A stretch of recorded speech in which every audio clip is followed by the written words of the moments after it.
سندھ غلام نبی میمن کی زیر صدارت S4 اور سیف سٹی پروجیکٹ کے تحت منتخب کردہ مقامات کی کیمروں کی تنصیب کے حوالے سے اجلاس۔ Crime reporter Imran Kasuri. Central police office Karachi میں منعقدہ اجلاس میں DIG's headquarter Sindh CID DG safe city IT admin Karachi training Sindh establishment RRF CIA SP RRF chief operating افسر safe city project SSP AVLC AIJs operations Sindh admin IT PD IT DSP traffic security اور NRTC کے نمائندگان نے شرکت کی۔ DIG RRF DG safe city project director IT اور NRTC کے نمائندگان نے اجلاس کو ایجنڈا پر بریفنگ دی۔ سیف سٹی پروجیکٹ کے مرحلے میں نصب ہونے والے 1300 کیمراز کے لیے مقامات کی نشاندہی کی جا چکی ہے۔ DG سیف سٹی جلد ہی ان کیمراز کی تنصیب کا آغاز ہونے جا رہا ہے۔ شہروں کے داخلی و خارجی راستوں پر RRF کے ساتھ ٹریفک پولیس کے اہلکاروں کو بھی تعینات کیا جا رہا ہے۔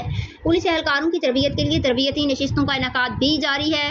S4 کو سیف سٹی پروجیکٹ کے ساتھ منسلک کرنے کے لیے مختلف تجاویز پر کام کیا جا رہا ہے۔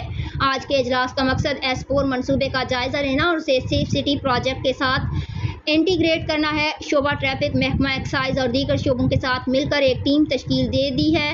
اس ٹیم کو چالان کے حوالے سے ڈیٹا بینک کی تشکیل کی ذمہ داریاں تفویض کی جائیں۔ سندھ اسمارٹ سرویلنس سسٹم کے مقاصد میں ٹریفک نظام کو ریگولیٹ کرنا بھی شامل ہے۔